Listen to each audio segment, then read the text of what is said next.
জিনিস বলতে চাই, এই মঙ্গলবারের পরে বৃহস্পতিবারেও প্রশাসন চাইলে, প্রধান বিচারপতি বা আমাদের সুপ্রিম কোর্ট চাইলে বৃহস্পতিবারও একটা সমাধান দিতে পারতেন বলে আমি মনে করি।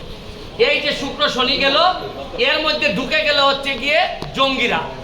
এই ছাত্ররা তো আর আন্দোলনে ছিল না আর শুক্র শনিবারে কখনোই, জঙ্গিরা ঢুকে গেল। আমি আর এর ভিতরে আরেকটা জিনিস বলতে চাই, আপনারা দেখেন যে অলরেডি আপনারা তো সংবাদ সম্মেলনে আছেন, আর ওইদিকে প্রায় 826 জঙ্গি, সে 80টার মতো রাইফেল নিয়ে ও কোথায় যে ঘুরে বেড়াচ্ছে। আচ্ছা, আপনারা কি মনে করেন যে কোটা আন্দোলন যারা, এরা নিরীহ, এরা হচ্ছে গিয়ে আমাদেরই সন্তান?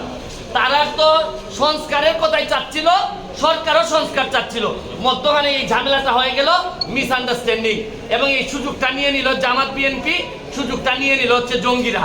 এখন আমি মনে করি এই সরকারের প্রশাসনও, যারা বয়স্ক যারা আছেন, তারা এই তরুণদের যে সেন্টিমেন্ট, এইটা বুঝতে পুরোপুরি ব্যর্থ হয়েছেন। তারা তাদেরকে একদম লাইটলি নিছেন, তারা ভাবছেন যে এরা একটা লাইটলি একটা বিষয়, এবং এইটার ব্যর্থতা আমি মনে করি এই প্রশাসনের আছে। কারণ এখানে হাজার হাজার মানুষ এখন নতুন চিন্তার মালিক, এরা নতুন নতুন চিন্তা করে, এরা সারা পৃথিবী দেখে অভ্যাস। আপনি জানেন যেখানে 18 সালে এরা পথে নেমে আসছিল, এখন আবার যে ঘটনাটা ঘটলো, এইটা প্রশাসনও চাইলে আরো কন্ট্রোল করতে পারতেন। এবং আরেকটা ব্যর্থতা আছে, আমাদের যে এই সরকারের বিরুদ্ধে দেশি বিদেশি চক্র, এরা অ্যাক্টিভ, তারা চায় এই সরকারকে বিপদে ফেলতে। সরকারেরও বোঝা উচিত ছিল যে যে কোনো একটা আন্দোলন হোক না কেন, আজকে ছাত্র, কালকে অন্যদের আন্দোলন হোক, এইটার মধ্যে জঙ্গিরা এসে ঢুকবে, জামাত শিবির এসে ঢুকবে।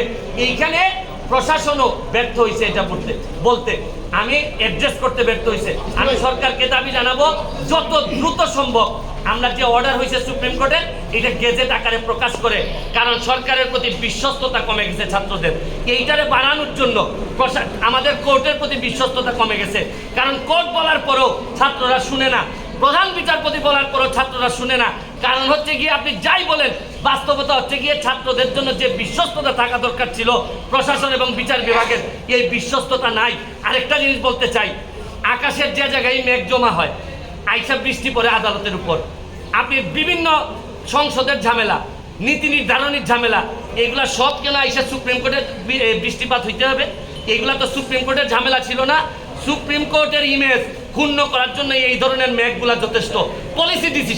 পলিসি ডিসিশন যেখানে প্রধানমন্ত্রী 18 সালে শেষ করে দিচ্ছেন, এইটারে হাইকোর্টে নিয়ে আসা এইসব ঝামেলা, মানে মেঘ জমে অন্য জায়গায় আর বৃষ্টিপাত হয় হচ্ছে গিয়ে সব সুপ্রিম কোর্টে। আমি বিশ্বাস করি সুপ্রিম কোর্টের ইমেজ এতে ক্ষুণ্ণ হয়, পরবর্তীতে এইসব বিষয়ে যেন আরো সচেতন থাকেন সুপ্রিম কোর্ট, এবং প্রশাসনের জন্য সতর্ক থাকে, এবং দ্রুত আমি